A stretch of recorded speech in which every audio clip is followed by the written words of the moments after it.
ہر ابتدا سے پہلے ہر انتہا کے بعد ذات نبی بلند ہے ذات خدا کے بعد، اور دنیا میں احترام کے قابل ہیں جتنے لوگ، میں سب کو مانتا ہوں مگر مصطفیٰ کے بعد، اور وہ عرش کا چراغ ہیں میں ان کے قدموں کی دھول ہوں، اے زندگی گواہ رہنا میں غلام رسول ہوں۔ آپ کا ہوسٹ طارق راجپوت جرال ایک دفعہ پھر پروگرام آواز انسانیت میں، اور آج ہمارا یہ پروگرام جو ہے وہ اسپیشل پروگرام ہے، کیونکہ آج اس پروگرام کے جو مہمان ہیں، دونوں جو مہمان ہیں وہ خاص اسپیشل مہمان ہیں جو ہم نے اپنے اسٹوڈیو میں مدعو کیے ہیں۔ میں سب سے پہلے تو ان کا آپ سے تعارف کرواؤں گا۔ میرے ساتھ جو سب سے پہلے جو شخصیت میرے ساتھ موجود ہے کسی تعارف کی محتاج نہیں ہے، نہ صرف پاکستان، آزاد کشمیر اور ان کے جو سننے والے جو ان کے مداح ہیں اکراس دا ورلڈ پوری دنیا میں موجود ہیں۔ میرے ساتھ موجود ہیں مشہور و معروف نعت خوان بلبل پاکستان محترم جناب محمد شاہزیب جلال فریدی صاحب۔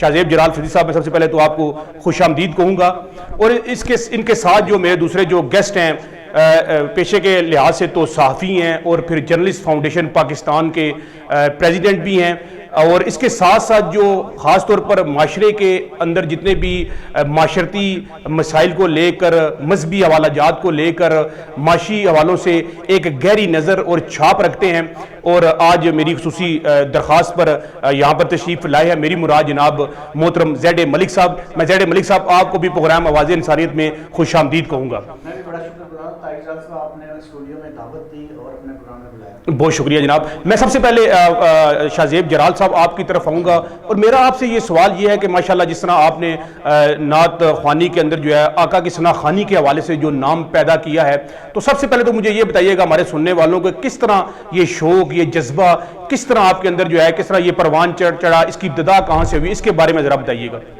جی السلام علیکم ورحمۃ اللہ وبرکاتہ۔ سب سے پہلے میں اپنے ہر دل عزیز شخصیت، عظیم شخصیت جناب مرزا طارق راجپوت جلال صاحب کا تہ دل سے شکریہ ادا کرتا ہوں کہ آج بھائی نے مجھ چیز کو اس قابل سمجھا اور اپنے اسٹوڈیو میں اپنی پوری ٹیم کے ساتھ مجھے مدعو کیا۔ اللہ تعالیٰ آپ کی اس کاوش کو اپنی بارگاہ میں قبول و منظور فرمائے، اور آپ کے اسٹوڈیو کو دن رات چگنی برکتیں عطا فرمائے۔ ساتھ بیٹھے ہوئے عظیم عاشق رسول تصوف رکھنے والے جناب زید ملک صاحب، اللہ تعالیٰ ان کو بھی سلامت رکھے، ان کی بھی کاوشوں کو اللہ تعالیٰ اپنی بارگاہ میں قبول و منظور فرمائے۔ طارق بھائی نے سوال کیا کہ یہ مجھے شوق کہاں سے پڑا۔ سب سے پہلے تو میں شکریہ کرتا ہوں، ادا کرتا ہوں آج جتنے بھی احباب جو اسٹوڈیو کو دیکھ رہے ہیں، ہمارا پروگرام سن رہے ہیں، یہ میری ماں جی کی خواہش تھی۔ اللہ تعالیٰ میری ماں جی کو سلامت رکھے۔ آج میں جس مقام پہ بھی ہوں یہ میری ماں کی کوششیں ہیں، کاوشیں ہیں، یہ ان کی بچپن سے ان کا یہ ایک ان کے دل کی آواز تھی کہ میرے بچے نعت خوان بنے، جیسا کہ میرے بڑے بھائی بھی صاحبزادہ بابر فیض قادری صاحب آج الحمدللہ وہ بھی خطیب ہیں، اور ماشاءاللہ خطابت کی دنیا میں ان کا بھی ایک نام ہے۔ یہ طارق بھائی الحمدللہ میری والدہ کی کاوشیں ہیں، اور مجھے خود بھی بچپن سے ایک شوق تھا، ایک محبت تھی، ایک لگن تھی۔ آج ماشاءاللہ میری 27-28 سال ایج ہو گئی ہے، اور 23 سال جو عرصہ گزرا ہے وہ حضور کی نعت پڑھتے ہوئے گزرا ہے۔ جناب صاحب میں یہاں پر یہ جناب آپ نے بتایا اپنی والدہ کے حوالے سے، اور پھر گھر سے اپنے بڑے بھائی کے بارے میں بتایا کہ وہ بھی ماشاءاللہ دین سے منسلک لوگ ہیں آپ، لیکن گھر کا جو ماحول تھا وہ اس نے بھی بڑا مطلب آپ کو بلڈ کرنے میں اس کا بھی مطلب آپ یہ کہنا چاہ رہے ہیں کہ بہت بڑا کردار رہا ہے۔ نہیں جلال صاحب، گھر میں تو الحمدللہ ہماری جو جلال فیملی ہے آل راؤنڈ ہی الحمدللہ عاشق رسول ہیں، محبت کرنے والے ہیں۔ جہاں بھی ہمارے جلال فیملی کے لوگ ہیں وہ حضور کے ساتھ، ان کی آل کے ساتھ، صحابہ کرام کے ساتھ، اولیاء کرام کے ساتھ بڑی محبت اور عقیدت فرمانے والے ہیں۔ الحمدللہ ہمارا گھر ایک اہل سنت و جماعت گھرانہ ہے، اور اس میں بھی محبت رکھنے والے، پر زیادہ جو زور تھا وہ میری والدہ کی جو پوزیشن۔ میں دوبارہ آپ کی طرف آؤں گا، اور پھر جو آپ کے مشہور جو ہے وہ اس حوالے سے جو آپ نے نعتیں جو آپ نعت کرتے ہیں اس کے حوالے سے بھی انشاءاللہ سنیں گے بھی، اور اپنے جو سننے والے دیکھنے والے ان کو سنائیں گے بھی۔ میں زید ملک صاحب کو اپنی اس گفتگو میں شامل کرنا چاہوں گا۔ زید ملک صاحب کیونکہ ماشاءاللہ آپ ایک گہری نظر رکھتے ہیں، اور پھر جس طرح خاص طور پر مذہبی حوالہ جات سے، اور پھر جس طرح آپ نے خاص طور پر ابھی جو ایک آپ کی عنقریب جو ہے وہ ایک بک بھی لانچ ہونے والی جس میں آپ نے انسان کا جو ایک کریکٹر ہے اور اس کی جو فاؤنڈیشن ہے، بنیاد ہے، کس طرح. لیکن میں یہ پوچھنا چاہوں گا ملک صاحب، کس طرح آپ لیتے ہیں یہ جو نعت خوانی کے حوالے سے جو لوگ نعتیں پڑھتے ہیں، پھر جو کرٹیسائز کیا جاتا ہے خاص طور پر نعت خوانوں کو یہ پیسے کے حوالے سے، اس کے بارے میں ذرا بتائیے گا.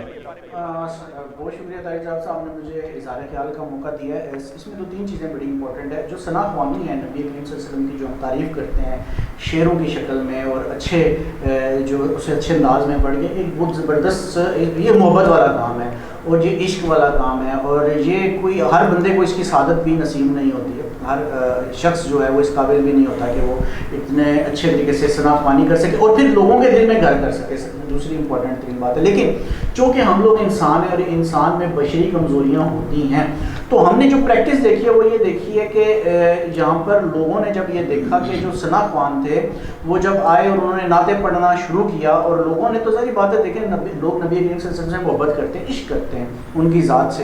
نبی کریم صلی اللہ علیہ وسلم کی ذات کو اپنی جانوں سے، اپنے والدین سے زیادہ آگے عزیز سمجھتے ہیں.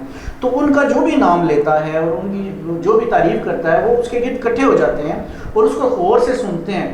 تو بشری کمزوریوں کے تحت کچھ جو لوگ ہوتے ہیں وہ بعض اوقات اس چیز کو جو ہے وہ اس کو اپنے روزگار کا ذریعہ بنا لیتے ہیں. جیسے آپ نے بہت سارے دیکھا ہوگا، میں محافل میں یہ دیکھا ہے کہ جب کوئی بندہ اس عشق کی محفل کو منعقد کرتا ہے اور اچھے نعت خوانوں سے جب وہ رابطہ کرتا ہے تو وہ کہتے ہیں جی کہ ہماری اتنی فیس ہوگی، ہم اتنے پیسے لیں گے تب آئیں گے. یا پھر دوسری شرط جو ہوتی ہے ہم نے دیکھا وہ یہ طے کی جاتی ہے کہ بھائی وہ جتنے لوگ پیسے پھینکیں گے وہ ہمارے ہوں گے.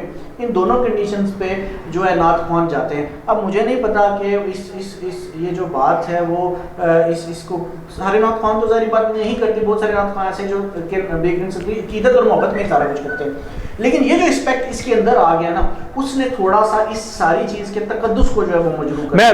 میں آؤں گا انشاءاللہ. جو آپ نے بات کی ہے شاہ زیب جلال صاحب سے، اس کے اوپر بات کریں گے، ان سے جواب بھی لیں گے. لیکن جلال صاحب، کیا سب سے پہلے کیا آپ جو ہے وہ ہمارے دلوں کو جو ہے وہ منور کرنے کے لیے، ہمارے کانوں کو منور کرنے کے لیے، اور جو ہمارے سننے والے ہیں ان کے دلوں کو منور کرنے کے لیے کون سا جو اپنا کلام ہے جو وہ ہمیں پیش کر رہے ہیں؟ ایک بڑا مشہور زمانہ کلام ہے سید منظور الکنین شاہ صاحب رحمۃ اللہ علیہ. ہمارے نعت خوانوں کے ایک بہت بڑے استاد گزرے ہیں، اللہ غریق رحمت فرمائے شاہ صاحب کو. ایک بڑا مشہور زمانہ کلام جو بچپن سے ہم پڑھتے آ رہے ہیں، وہ آپ کی نظر ماشاءاللہ ماشاءاللہ. کوئی سلیقہ ہے آرزو کا، نہ بندگی میری بندگی ہے، یہ سب تمہارا کرم ہے آقا. کہ بات اب تک بنی ہوئی ہے، کوئی سلیقہ ہے آرزو کا. عطا کیا مجھ کو درد الفت کا ہاتھیے پرخطا کی قسمت. عطا کیا مجھ کو درد الفت کا ہاتھیے پرخطا کی قسمت. میں اس کرم کے کہاں تھا قابل، حضور کی بندہ پروری ہے، یہ سب تمہارا کرم ہے آقا. نوازشوں پر نوازشیں ہیں، عنایتوں پر عنایتیں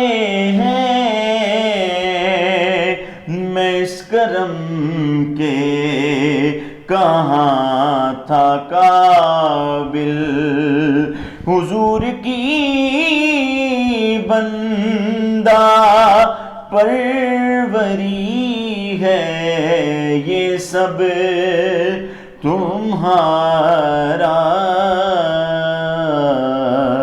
کرم ہے آقا۔ ماشاءاللہ جی ماشاءاللہ، سبحان اللہ، ماشاءاللہ ماشاءاللہ۔ اور آپ کی نعت سے پہلے جس طرح زید ملک صاحب کہہ رہے تھے کہ جو آج کل کے ٹائم کے اندر جو نعت خوان حضرات ہیں وہ پہلے یا تو پرامس لے لیتے ہیں پیسوں کے حوالے سے، یا پھر وہاں محفل میں جو نذرانہ جس کو کہا جاتا ہے اس کے حوالے سے کمٹمنٹ لے لیتے ہیں کہ یہ ہمارا ہوگا یہ جو معاملہ ہے۔ تو ویسے کیونکہ آپ بھی ماشاءاللہ پاکستان اور کشمیر کے اندر بڑی بڑی محفل کے اندر آپ ماشاءاللہ ایز اے مرکزی نعت خوان تشریف لے کر جاتے ہیں، پہلے تو مجھے آپ سے یہ پوچھنا، مجھے یہ چاہتا ہوں کہ آپ کیا مطلب اس کو کس طرح کہ آپ اس طرح طے کرتے ہیں معاملات کو، یا جس طرح خالصاً جو ہے وہ اللہ اور اللہ کے رسول کی رضا کے حوالے سے جو ثنا خوانی ہوتی ہے اس کے اوپر آپ کا فوکس ہے؟ اس کا جواب دیجیے گا۔ جی طارق بھائی نے جس طرح سوال کیا نعت خوانوں کے، اکثر آج کل یہ پوائنٹ اکثر محفل میں بھی اٹھائے جاتے ہیں، اور ہمارے چند احباب اس طرح ہیں نعت خوان بھائی جو پوری رقم طے کر آتے ہیں،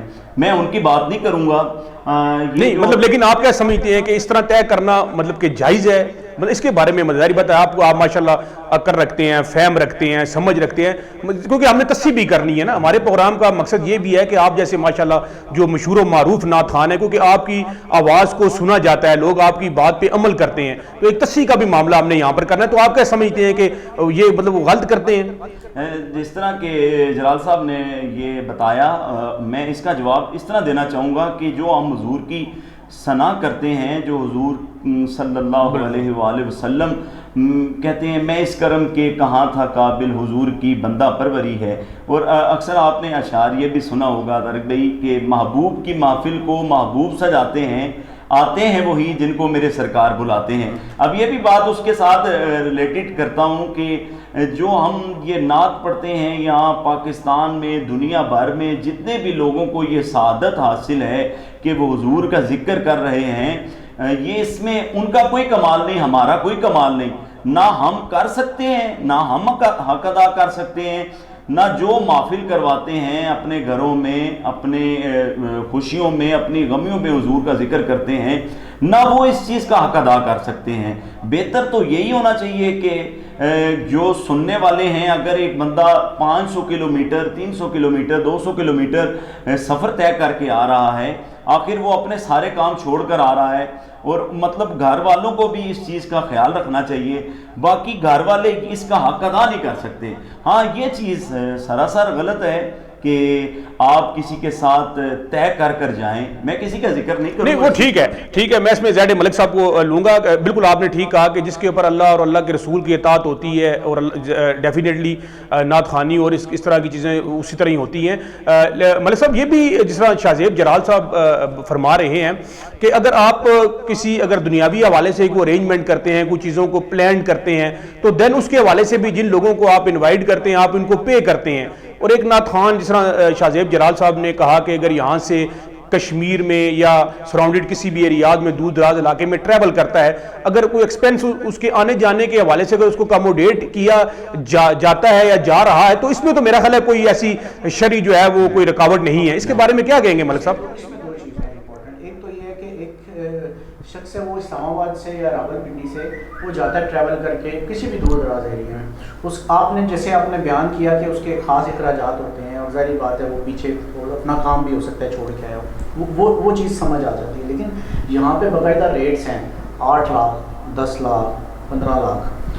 شاہ زیب جو جلال صاحب جو ہیں وہ اس بات کو بخوبی سمجھتے ہیں، اور ظاہری بات ہے ان کی ملاقاتیں بھی ہوں گی، ان چیزوں کو ہم سے زیادہ سمجھتے ہیں کہ اس طرح ریٹس ہیں، اور بڑے بڑے ریٹس کے اوپر نعت خوان جاتے ہیں۔ میں ان لوگوں کی نشاندہی کر رہا تھا کہ بہت ہیوی ریٹس، یعنی جتنا بڑا نام ہے اتنا زیادہ ریٹ ہے، ٹھیک ہے؟ تو یہ جو روش، کیونکہ وہ سارے پھر کام چھوڑ کے وہ اس کے اوپر آ چکے ہیں بہت سارے لوگ، اور اس کو باقاعدہ انہوں نے پروفیشن بنا لیا۔ آپ کوئی بھی اور کام کر رہے ہیں، دیکھیں جو دین کے بھی کام ہوتے ہیں، لوگ تبلیغی جماعتوں کے ساتھ بھی جاتے ہیں لیکن وہ اپنے کاروبار کچھ اور کر رہے ہوتے ہیں، اب ان کا ذریعہ آمدن کچھ اور ہوتا ہے، ٹھیک ہے. اور لیکن اب کیا ہوا ہے کہ جب سے اس میں پیسہ آیا اور لوگوں نے چیزیں دیکھی، انہوں نے اپنے سارے معاشی باقی سارے وہ چیزیں چھوڑ دی ہیں اور اس کے اوپر ٹوٹل وہ جو ہے کنسنٹریٹ کر کے اپنے آپ کو گروم کر کے وہ اس کے اوپر اس کو باقاعدہ پروفیشن بنایا جا رہا ہے.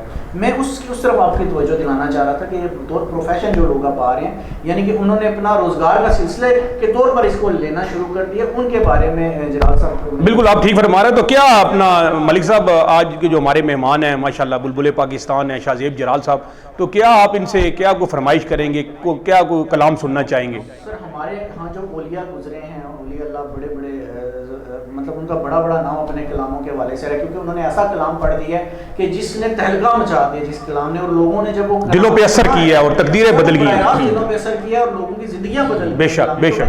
ایسے ہی کلام کا انتخاب کریں خوبصورت سے وہ سنائیں. جی ماشاءاللہ ماشاءاللہ. دل دریا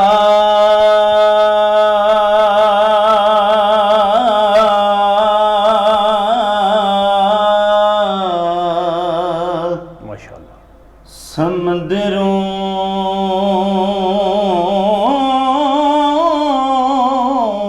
ڈونگے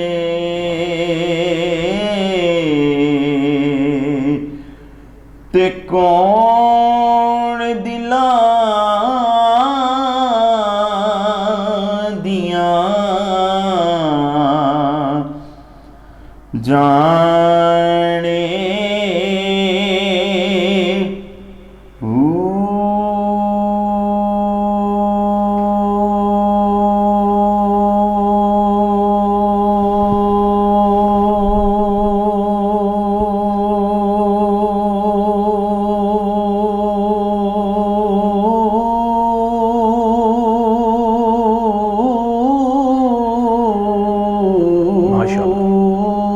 ماشاءاللہ ماشاءاللہ ماشاءاللہ.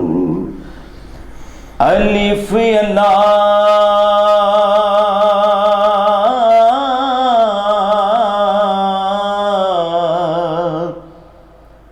چمبے دی بوٹی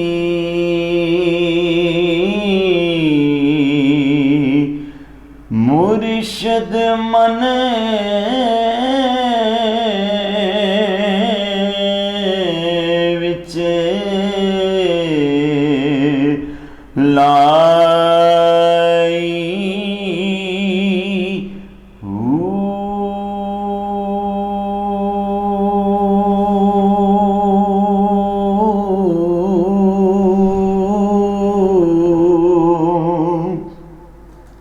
نفی اسبات دا پانی ملیا ہر رگے ہر جائی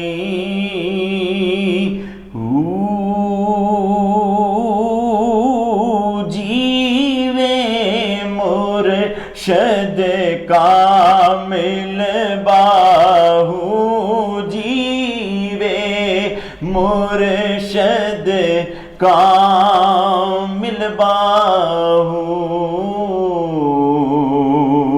جے بوٹی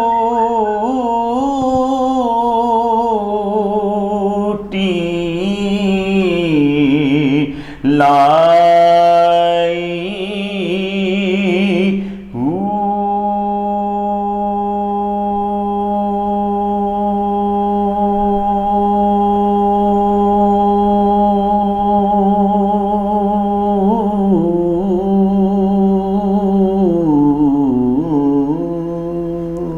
ماشاءاللہ جناب ماشاءاللہ. شاہ زیب میں یہاں پہ یہ کہنا چاہوں گا کہ میں نے جب سگے سلطان بہو صاحب کا کلام اقبال بہو کے منہ سے سنا تھا تو میں بڑا متاثر ہوا تھا، اور آج شاہ زیب جلال صاحب نے بھی مجھے بڑا متاثر کیا، اور میں سمجھ رہا تھا کہ اقبال بہو صاحب کے بعد اتنا اچھا کلام پڑھنے والا پاکستان میں کوئی نہیں ہوگا، لیکن آج شاہ زیب صاحب نے یہ جو ہے وہ ثابت کر دیا کہ نہیں، اس کلام کو پڑھنے والے آج بھی بڑے بڑے زبردست جو ہے نعت خواں اور ثنا خواں جو ہیں وہ موجود ہیں. میں بڑی مبارکباد پیش کرتا ہوں. اللہ پاک آپ کو اس کی جزا دے اور اللہ پاک آپ کی آواز میں اور زیادہ مٹھاس اور زیادہ محبت. اچھا، میں اب جو ہے وہ بہت شکریہ ملک صاحب، لیکن میں اب پروگرام کے آخر میں جو میرا کوشچن ہے دونوں آپ سے ہوگا، میں سب سے پہلے چاہوں گا کہ اس کے اوپر شاہ زیب جلال صاحب مجھے رسپانڈ کریں. میں یہ پوچھنا چاہوں گا کہ جس طرح پہلے ڈسکشن ہو رہی تھی، کیونکہ ہم انشاءاللہ اپنے پروگرام میں کنٹینیوسلی لوگوں کو جو نعت خواں حضرات ہیں، پھر علماء کرام ہیں، ان کو بلاتے رہیں گے، مفتی حضرات ان کو بلاتے رہیں گے، کیونکہ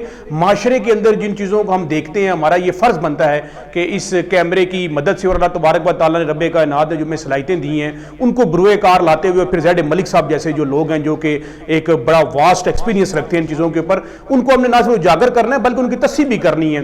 نو ڈاؤٹ کہ نعت خوانی کے حوالے سے بہت بڑے بڑے نام ایسے بھی ہیں کہ جو صرف اور صرف فقط اللہ اور اللہ کے رسول کی رضا کی خاطر جو ہے وہ نعتیں پڑھتے ہیں.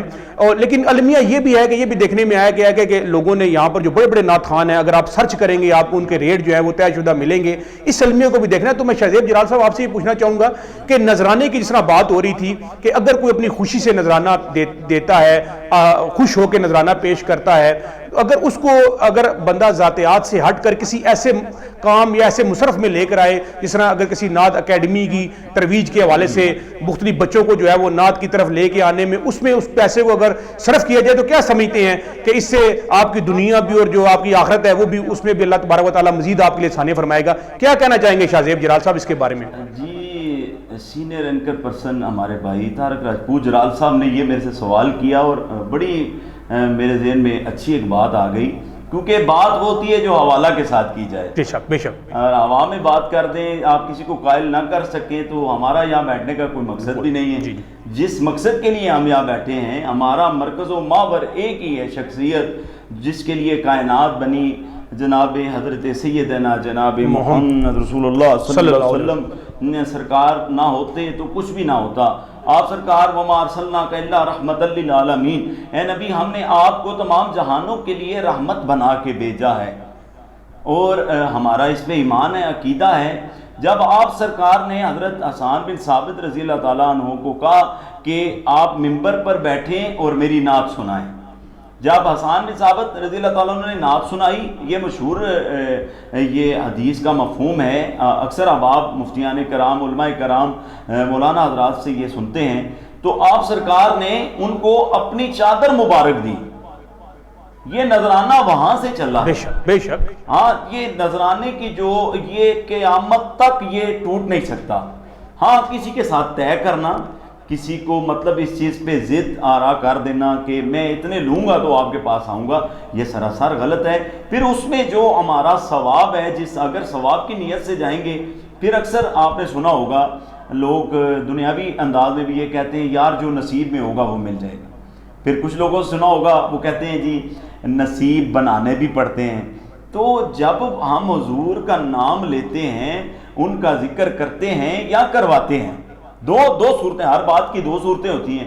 جب حضور کا ذکر کرتے ہیں یا کرواتے ہیں تو پھر ہمارا ایمان اور عقیدہ یہ ہونا چاہیے ہم جن کا ذکر کرنے جا رہے ہیں وہ ہم کو خالی کبھی نہیں لٹائیں گے. بے شک بے شک. تو پھر آپ کی دنیا بھی بن جائے گی اور آپ کی آخرت بھی. اچھا، میں شاہ زیب جلال صاحب، کیونکہ میرے نوٹس میں علم میں یہ بھی نالج میں بات ہے کہ ماشاءاللہ آپ بھی ایک نعت اکیڈمی کے حوالے سے اپنے بڑے بھائی کے ساتھ مل کر وہ بھی آپ چلا رہے تھے، تو ذرا اس کے بارے میں بھی تھوڑا سا مجھے ذرا بتا دیجیے گا ذرا. دیکھیں جی، ہماری خیبان سر سید میں کنز الایمان قرآن اکیڈمی 2009 سے برادر جناب حضرت علامہ مولانا بابر فیض قادری صاحب اس کی سرپرستی کر رہے ہیں، اور الحمدللہ ابھی تک کئی نعت خوانوں کو ساتھ لے کر، صرف اکیڈمی کی حد تک نہیں، ان کو ساتھ محفل پہ بھی لے کے جاتے ہیں اور ساتھ اپنے ٹائم سے ٹائم نکال کر انہیں ٹائم دیتے ہیں. یہ ہم نے سیکھا ہے اپنے استاد محترم سے. جناب میرے استاد محترم اللہ تعالیٰ سلامتیاں دے، زندگیاں عطا فرمائے میرے استاد جی کو، استاد چودھری محمد عظیم شمس صاحب ہیں، راولپنڈی کے بیشتر نعت خوان ان کے شاگرد ہیں، جو آج کئی ایسے بھی ہیں، میں اب بات کو دوسری طرف نہیں لے کے جانا چاہتا، جو سیکھے کہاں سے ہیں اور جا کر انہوں نے اپنی اکیڈمی بنا لی اور استاد جی کو نہیں پوچھا. میں یہ سمجھتا ہوں یہ ان کے لیے حماقت ہے. اگر استاد محترم کی خدمت میں رہیں، ان کی تابع داری میں رہیں، ماں باپ کے بعد استاد جی کا بڑا مقام ہوتا ہے. ہم نے بچپن میں اسکول میں بھی یہی پڑھا، اکیڈمیوں میں بھی یہی پڑھا. ہمیں استاد جی نے جو درس دیا کہ بچوں کو صرف اکیڈمی کی حد تک نعت نہ سکھائیں، ان کو ساتھ لے کر جائیں، ان کو محفل میں بیٹھنے کے آداب بھی سکھائیں. اور میں آپ سننے والے جتنے بھی میرے دوست نعت خوان بھائی یا جتنے بھی اسٹوڈیو میں جو ہماری آواز جہاں جہاں تک پہنچے گی، میری ہر کسی سے یہی گزارش ہے کہ محبتیں بانٹیں، خدا را نفرتوں میں نہ پڑیں، یہ گروپ بندیاں نہ کریں. کوئی آپ کے بارے میں کیا رائے رکھتا ہے، کوئی آپ کے بارے میں کیا سوچتا ہے، وہ اس کی سوچ ہے. میں ایسی بات کو کیونکہ میں نے دوسرے اپنا زید ملک صاحب، میں آخر میں آؤں گا جلال صاحب آپ کی طرف، وہ اپنی ایک فرمائش کا کلام آپ سے میں سننا چاہوں گا. ملک صاحب، میں نے جس طرح شاہ زیب جلال صاحب سے بات کی کہ اگر یہ جو انکم ہوتی ہے اس کو اس حوالے سے نعت گوئی کو مزید پروموٹ کرنے کے حوالے سے، جس طرح جلال صاحب نے بات کی کہ تربیت کے حوالے سے، احترام کے حوالے سے، جو آپ صلی اللہ علیہ وسلم کی تعلیمات ہیں کہ دلوں کو ملانے کے حوالے سے، آپس میں جو نفرتیں ہیں، رنجشیں ہیں، ان کو ختم کرنے کے حوالے سے. لیکن یہ بھی افسوس کے ساتھ سوری ٹو سے کہ آج دیکھنے میں آیا کہ نعت خوان ایک دوسرے کے دشمن بنے ہوئے ہوتے ہیں. تو اس کے حوالے سے ملک صاحب، کیونکہ آپ ماشاءاللہ اس کے حوالے سے اپنی جو ہے وہ اکثر و بیشتر میں دیکھتا رہتا ہوں کہ اس طرح کی پروموشن کے حوالے سے، ان چیزوں کو معاشرے کے اندر، سوسائٹی کے اندر انڈکٹ کرنے کے حوالے سے آپ کا ایک بڑا میجر رول رہا ہے. تو ایک آپ کا میسیج بھی ہوگا ہمارے سننے والوں کے لیے اور آپ کا پیغام بھی ہوگا، تو اس کے بارے میں کیا کہنا چاہیں گے آپ؟ دیکھیں جناب صاحب، اگر آپ تاریخ کا جائزہ لیں، جیسے کچھ دیر پہلے کلام یہاں پہ پڑھا گیا سخی سلطان باہو رحمۃ اللہ علیہ کا، اسی طرح میاں محمد بخش صاحب گزرے ہیں، بہت بڑے شاعر، کلام پڑھنے والے سیف الملوک ان کی بڑی مشہور تصنیف ہے، اور اسی طرح کے اور بھی لوگ گزرے ہیں. وہ اس کلام کو تبلیغ دین کے لیے استعمال کرتے تھے، اور یہی وجہ تھی کہ آج تک ان کا کلام بھی زندہ ہے، ان کے نام بھی زندہ ہیں. لیکن آپ یہ دیکھیں کہ آج کا جو دور جا رہا ہے، کتنے ہمارے ایسے نعت خواں ہیں جنہوں نے جو ہے راستہ تو انہیں کا اختیار کیا ہے، لیکن میرے خیال سے ان کی وہ نیت نہیں ہے جو ان بزرگوں کی نیت تھی اور جس نیت کے ساتھ وہ بزرگ کر رہے تھے. تو دیکھیں، زندگی اللہ پاک نے ہمیں جو اس دنیا میں دی ہے وہ ایک مرتبہ دی ہے کہ ہم نے اس کو ایکسپیرینس کرنا ہے اور اپنا جو ہے اس میں دیکھنا ہے کہ ہمارا سب سے بیسٹ کیا ہے. کوئی بھی شخص جو نعت خواں بننا چاہتا ہے یا جو ہے وہ اللہ پاک کا کلام حمد پڑھتا ہے، وہ اگر اس نیت سے پڑھتا ہے کہ میں نے اس کے ذریعے لوگوں کے دلوں میں جوت جگانی ہے، محبت جگانی ہے، تو اس نیت اور اس مراد کو حاصل کرنے کا راستہ کچھ اور ہے. ویسے بھی نیت کا عمل کا دار و مدار آپ کی نیت کے اوپر ہے. نیتوں پر ہوتا ہے. لیکن اگر آپ دیکھیں صرف اس لیے نعت خواں بنتے ہیں کہ مجھے لوگ واہ واہ کریں، مجھے محفل میں لوگ سنیں، اور یہ میرے لیے فنانشلی بھی جو ہے وہ اس کو ہے فائدہ مند بن جائے، تو یہ پھر نیت کا بہت بڑا فرق آتا ہے. لیکن آج اس دور کی نسبت آج جو نعت خوانوں کی بہت بڑی تعداد ہے، بہت کثیر تعداد ہے، لیکن وہ اس نہج پہ کیوں نہیں پہنچ پاتے، یا ان بزرگوں یا ان بڑے لوگوں جیسا نام اور مقام کیوں نہیں کما پاتے؟ میرے خیال سے یہ نیتوں کا ہی فرق ہے، اور ہمیں اپنی نیتوں کو درست کر کے انہی بزرگوں کی تقلید کرتے ہوئے جو رب تعالیٰ نے ہمیں سمجھایا ہے اس کے اوپر چلتے ہوئے ہمیں اپنے راستے جو ہیں وہ سیدھے کرنے پڑے. اچھا، اینڈ آخر میں جلال صاحب آپ سے ریکویسٹ کروں گا کہ آپ کا کہ مشہور و معروف کلام ہے کہ نہیں کوئی اوقات میری، وہ اگر اس کے چند اشعار ہو جائیں. جی، مشہور زمانہ کلام، یہی کلام ہمارے سٹارٹنگ میں ہم نے شروع کیے، بچپن سے پڑھتے آ رہے ہیں. نہیں کوئی اوقات اوگنہار دی، جے ہو جیوی ہاں میں ہاں سرکار دی. سبحان اللہ، سبحان اللہ. نہیں کوئی اوقات اوگنہار دی، نہیں کوئی اوقات اوگنہار دی، او جے ہو جیوی ہاں میں ہاں سرکار دی. سبحان اللہ، سبحان اللہ. جے ہو جیوی ہاں میں ہاں سرکار دی. کیوں پھرا میں منگتیا تو منگ دی، کیوں پھرا میں منگتیا تو منگ دی. او میں تے منگتی ہاں خدا دے یار دی، میں تے منگتی ہاں خدا دے یار دی. اور میرے آقا کی کیا شان ہے. منگتیاں دے وچ کھڑا جبرائیل وی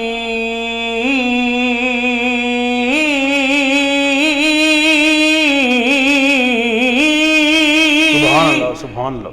منگتیاں دے وچ کھڑا جبرائیل وی او شان ویکھو سونے دے دربار دی. سبحان اللہ سبحان اللہ. شان ویکھو سونے دے دربار دی. اور جو ملی عزت نیازی جگتے اے مہربانی ہے سب سرکار دی. مہربانی ہے اے سب سرکار دی. جے ہو جیوی ہاں میں ہاں سرکار دی. جے ہو جیوی ہاں میں ہاں سرکار دی. ماشاءاللہ جناب، دل تو یہی کرتا ہے کہ شاہ زیب جلال صاحب پڑھتے رہے اور ہم سنتے رہیں، لیکن پروگرام کا وقت جو ہے وہ ختم ہوا چاہتا ہے. اسی کے ساتھ مجھے اجازت دیجیے گا. اللہ تبارک و تعالی ہم سب کا حامی و ناصر ہو.